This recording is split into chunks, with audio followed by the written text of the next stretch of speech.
Okay, we're back in the greenhouse. This is going on week 4. In about 3 days, it'll be 4 weeks since I started this project. I actually put water in it and put some fish in the tank. Right now I've got the pump running. You can see the output from the beds. Let me move this. The output from the beds is coming out of that pipe right there. I can shut that valve and I can flood that bed. And I do that once or twice a day depending on how hot it gets. Over here is our output from the biofilter, and you can sort of see the air bubbles that are put into that. So it's very good at aerating the water coming into the tank. And you can see the water in the tank has really good clarity. Kind of see the fish down there. I got 5 tilapia and one crappie left over from all the fish that I've had in there. 2 weeks ago, well, middle of last week, so 1 week ago, I had to change out the water in the tank. I left the water in my biofilter because I wanted to keep the good bacteria in there, but the rest of the water was no good. So this is my biofilter. That's the input line. It comes to a 90, goes down to the bottom of the tank, and then it diverts to 290s on a T that face opposite directions and causes a swirl effect around the bottom. Then there is a filter layer right here, which has a piece of this laid in here. Then I've got filter medium all the way between here and here, and then I have another piece of that metal on top to hold everything together. I put the clay pots in there to hold everything down because that'll want to float. I tried to just hook the metal in there so it would stay. And that's my overflow, where it actually grabs water as it flows out that pipe, and it aerates the water that comes into the tank. Now, a new addition to my setup is there's an extra hose that goes in at the top. That extra hose actually runs outside. You can see where I've got my hookups here. Runs underground out to the solar heater that I hooked up. You can see I haven't got the hose buried just yet, but it comes out here to our solar heater. Now, this is a very simple solar heater. All it is a black pipe, 1/2-inch black pipe, 100, well, actually I'm not sure if it's 100 feet or 50 feet. It's probably 100 feet, but it might be 50 feet, I'm not sure. But as you can see, it's just coiled up on the ground right now. It would be better to have that on a reflective surface, the top of a shed or something like that. So eventually I'll have a little outbuilding out here, and that coil will be made better, but it'll sit on top. And that's allowed me to raise my temperature in the tank about 5 degrees during the day, and it only gets half the day's sunlight. So another thing that I had to do, as you'll see here, there's a barrel sitting outside here. This is actually my composter. You see how I just cut a hole in the end of the tank and cut out the door, put hinges on the door, well, one hinge, and made a latch. And now you can rotate this and flip the stuff over inside. And you do that once a day, and that keeps everything fermenting in there. I've actually put my dead fish in there, so I got all kinds of fly larvae and stuff working, which also can be fed to the fish if you want. The black fly larvae that's in there, you can pull them out and feed your fish with them. A couple of other improvements that I've made in the greenhouse. One of the things that I had a problem with, I'm going to go ahead and shut this off. You see here, I have a new timer. This timer gives you the time of day and tells you when it's working, when it's not working, So I leave it set on auto. It's got 20 different time programs per day, so you can run the pump 20 different times. So what I'm doing now is I'm running the pump every 2 hours and running it for 15 minutes, but twice a day at 6 a.m. and or maybe three times a day, 6 a.m., noon, and 4 o'clock. It will run for an hour. That's my worm bed. I've been taking all the stuff that I've been pulling out. Actually, you'll see the bird's nest that I did in the first video. I've already taken those apart because the plants were rotting in that, and the material itself was rotting inside of the pipe. So what I had to do was take out all of the bird's nest material that I've made, and now everything is in cups sitting in river rocks. And that's clean river rock. You know, you have to clean it first because it has kind of a high pH. But you can see the plants are actually growing in here. I got tomatoes, cucumbers, lots of strawberries. I still got a couple of lettuce left, some broccoli. But the other addition is this sink. Now, you don't think much about having a sink out in your greenhouse until you have to do everything with a hose. And I just got tired of it. And this old sink, cast iron, you know, this is perfect for out here. But it gives me the ability to wash my hands, clean stuff off, you know. And also, it catches the drips from my tubes if they leak.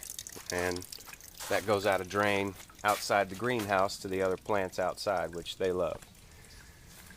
So the bird's nest idea with the coconut material, not a good idea. I don't recommend anybody doing that. The rock inside the cups works very good. I can show you what cups I'm using. I just take a cup like this, and it's going to be hard for me to show you, but I put notches in the cup on the bottom. I'll put 3 of them in there.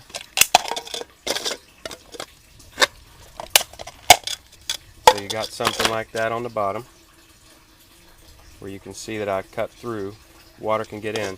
And then I go along the sides and make cuts something like this, where you have notches on the bottom and cuts along the side. And what that'll do is it'll allow roots to stick out through these grooves in the bottom and on the sides through your rock. So when you get your pot put together, you put a few rocks on the very bottom, just a few. You just want the bottom of it covered up.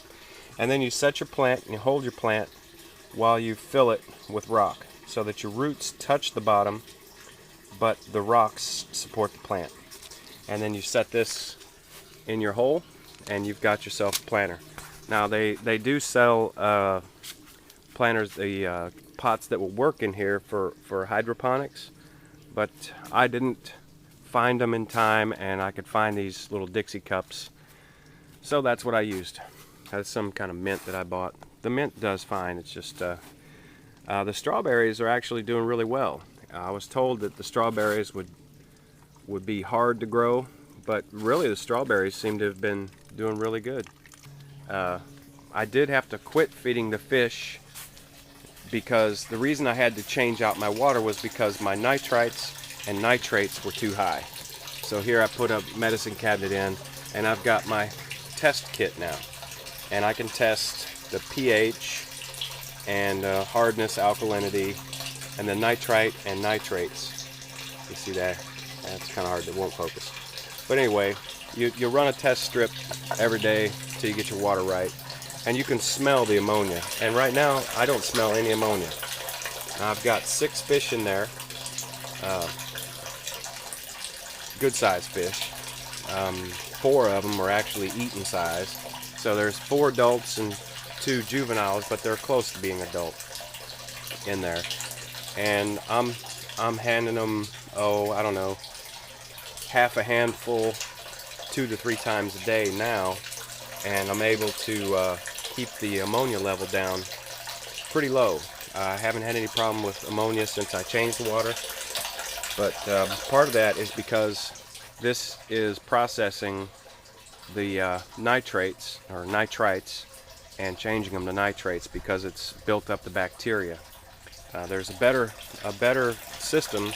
It's a floating aerator that does the same thing, and I may put one of those in here because I want to be able to break down those nitrites so that I don't have a problem with my water anymore. But this bed right here does okay, but I wouldn't say that it does any better than the pipes do. And you can see I've got the main pump shut off, but there's still water running. That water's coming through this tube right here from inside the tank. It pulls 17 watts, but it'll continue to flow constantly.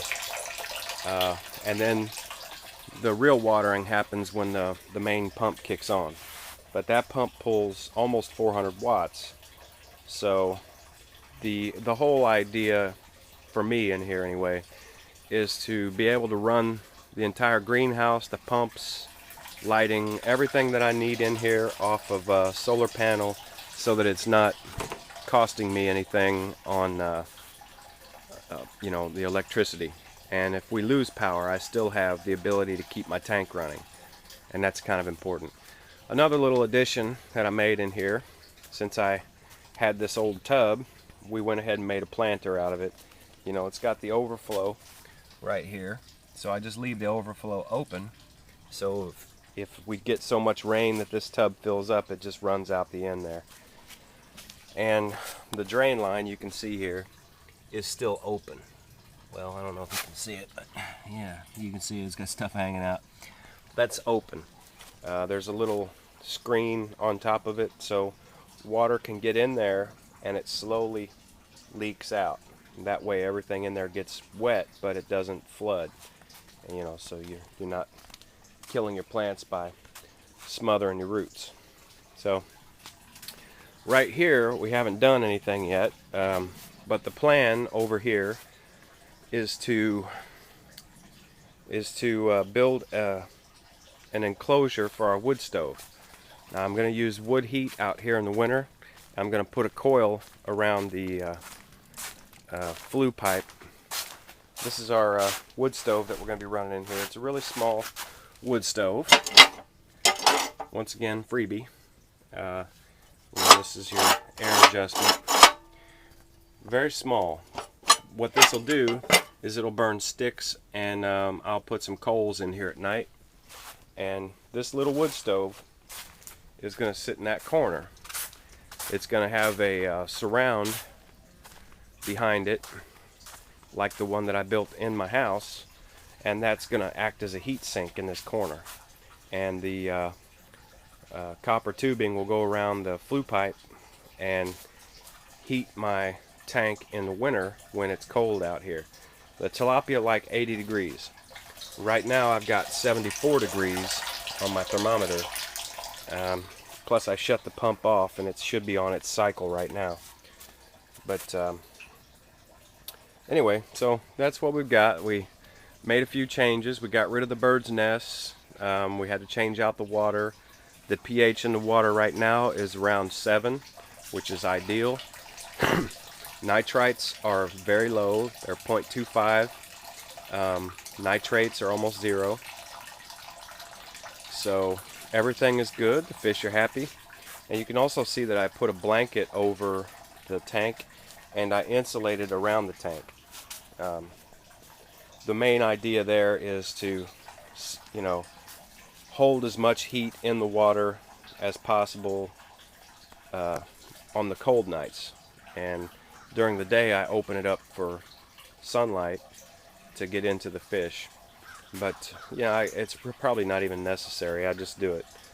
But anyway, so you throw the blanket down over the tank at night, and then you've got it covered up and a pretty good insulation. Now, it's not the best. It's a wool blanket, so it's not bad. But the insulation around the base is what's really insulating that water. It doesn't allow the air to direct contact on the tank. So that will help if you're using a tank. Otherwise, if you put it in the ground, it's already pretty much insulated. So anyway, there you are.